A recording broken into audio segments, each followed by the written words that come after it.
Assalamualaikum warahmatullahi wabarakatuh. Hari ini saya, Adisa Sabrina, dengan NIM E112-123-1081 akan membuat video tugas presentasi untuk mata kuliah Teori Antropologi 2 dengan dosen pengampuh Dwi Surti Junida, Esos MSI. Materi yang akan saya presentasikan hari ini lewat video berjudul Teori Postmodernisme dan berisi penjelasan tentang kemunculan dan latar belakang teori, asal mula dan konteks sosial budaya kemunculannya, tokoh-tokoh utama beserta pemikiran-pemikirannya, dan perkembangan pengaruhnya dalam kajian antropologi. Materi yang pertama, kemunculan dan latar belakang teori.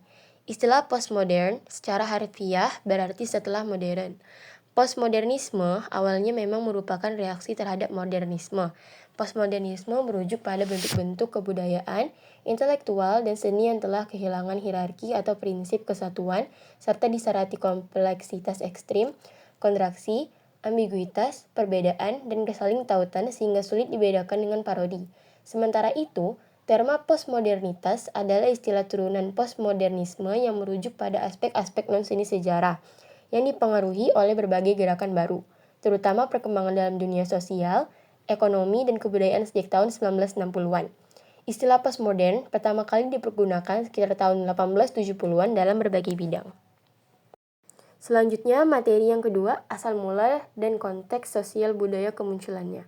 Kemunculan postmodernisme berkaitan erat dengan krisis modernitas, di mana modernisme dianggap gagal memenuhi harapan perbaikan kehidupan. Terdapat 6 patologi modernitas yang digugat oleh pemikir postmodern, termasuk objektivasi alam, reifikasi manusia, dan dominasi ilmu empiris positivistik. Patologi-patologi ini membuat masyarakat mulai mempertanyakan nilai-nilai modernisme dan mencari alternatif baru untuk memahami dan menggambarkan realitas. Dalam konteks ini, postmodernisme muncul sebagai kritik terhadap narasi besar modernisme yang dianggap tidak lagi relevan, dan sebagai upaya untuk memahami dan menggambarkan perubahan-perubahan yang terjadi dalam masyarakat kontemporer. Postmodernisme mencoba untuk memahami dan menggambarkan realitas dalam cara yang lebih kompleks dan plural, dengan mempertimbangkan berbagai perspektif dan sudut pandang. Materi yang ketiga, tokoh-tokoh utama beserta pemikiran-pemikirannya. Tokoh yang pertama ada Jean-François Lyotard. Jean-François Lyotard adalah seorang tokoh pergerakan post-strukturalisme yang dilahirkan di Versailles, Prancis pada tahun 1924 dan meninggal pada tahun 1998 di usia 74 tahun. Jean-François Lyotard merupakan salah satu filsuf pergerakan postmodernisme yang paling terkenal sekaligus yang paling terpenting lewat dua karyanya yang berjudul The Postmodernism Condition dan The Different, yang dari kedua buku ini menjadi lembar pembahasan tentang kegagalan dalam teori modernisme.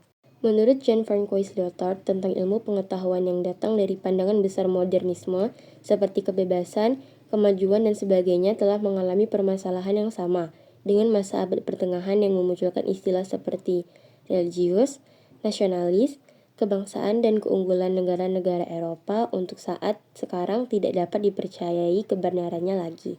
Maka dari dasar itu, postmodernisme menganjurkan agar suatu ilmu wajib diselidiki dan dibuktikan terlebih dahulu, sebelum diterima secara langsung kebenarannya. Pemikiran Lyotard terhadap ilmu pengetahuan postmodernisme bukanlah semata-mata menjadi alat untuk penguasa, melainkan ilmu pengetahuan postmodernisme memperluas kepekaan terhadap pandangan yang berbeda dan juga memperkuat kemampuan dalam bertoleransi atas pendirian yang tidak mau dibandingkan. Tokoh yang kedua adalah Paul Michael Foucault. Michael Foucault merupakan seorang sejarawan, filsuf, ahli teori sosial, kritikus sastra, dan ahli bahasa yang terkenal sebagai filsuf postmodernisme yang menolak keras pandangan keuniversalan ilmu pengetahuan. Foucault lahir di Poitiers, Prancis pada tanggal 15 Oktober 1926 dan meninggal di Paris pada tanggal 25 Juni 1984 dalam usia 57 tahun. Dalam pemikiran Foucault terkait modernisme menurut Dr. Ali Maksum, terdapat beberapa poin asumsi yang ditolak oleh Michael Foucault, yaitu pertama, pengetahuan itu tidak bersifat metafisis, transendental, atau universal, akan tetapi khas untuk setiap waktu dan tempat. Yang kedua, tidak ada pengetahuan yang bisa menangkap karakter objektif dunia, tetapi pengetahuan itu selalu mengambil perspektif.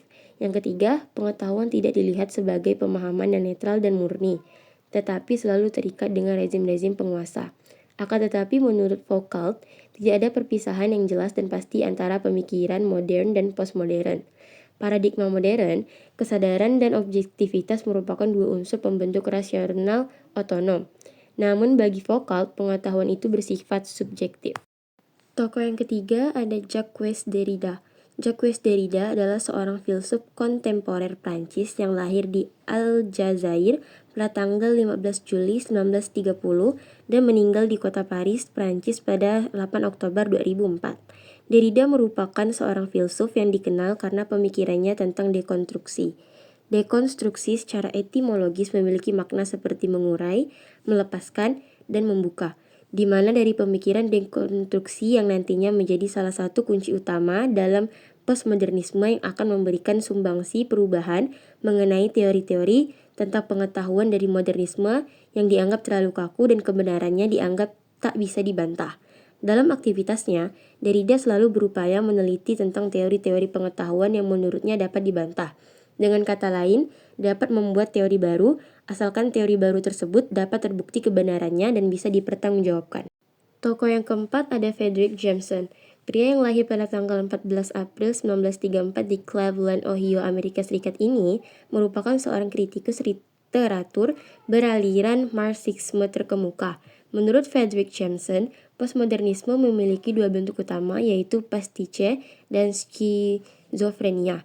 Pastiche adalah tiruan gaya yang telah mati, di mana kita telah kehilangan kemampuan memposisikan ini secara historis, dan skizofrenia adalah pengalaman penanda material yang terpisah, terisolir, dan gagal membentuk rangkaian yang koheren. Dan tokoh yang terakhir ada Jean Baudrillard. Baudrillard adalah seorang tokoh pakar teori kebudayaan, komentator politik, sosiolog, dan filsuf kontemporer yang lahir pada tanggal 27 Juli 1929 di Reims, Prancis, dan meninggal pada 6 Maret 2007 di Paris, Prancis.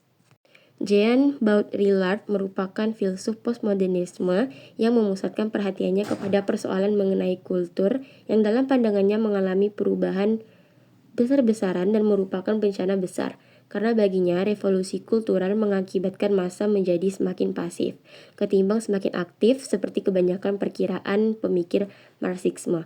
Dengan demikian, massa dilihat sebagai lubang hitam yang akan menyerap semua makna informasi, pesan, komunikasi, dan sebagainya menjadi tidak bermakna. Sebab massa menempuh jalannya sendiri dan tidak mengindahkan upaya yang bertujuan memanipulasi mereka dalam kekecauan, kelebaman, dan keapatisan yang dipahami sebagai istilah kejenuhan massa. Jean Baudrillard lewat karya-karyanya juga memiliki daya sumbangsi terhadap teori sosial untuk postmodernisme yang menurutnya objek konsumsi merupakan tatanan produksi, sehingga baginya masyarakat hidup dalam aktivitas yang digambarkan dengan ketidakbenaran. Sebab masyarakat hidup dengan kondisi kehilangan identitas dan jati dirinya. Dinamika seperti ini banyak terdapat dalam masyarakat kontemporer yang disebut sebagai kehidupan yang hiperrealitas. Baik, kita sudah di materi terakhir yang berjudul perkembangan dan pengaruhnya dalam kajian antropologi. Yang pertama ada kritik terhadap metode penelitian tradisional, pengembangan metode penelitian kualitatif, pengakuan akan keberagaman budaya, kritik terhadap konsep budaya, dan pengembangan konsep budaya sebagai teks. Sekian materi yang dapat saya presentasikan dalam video ini. Terima kasih. Sampai jumpa di tugas yang lain.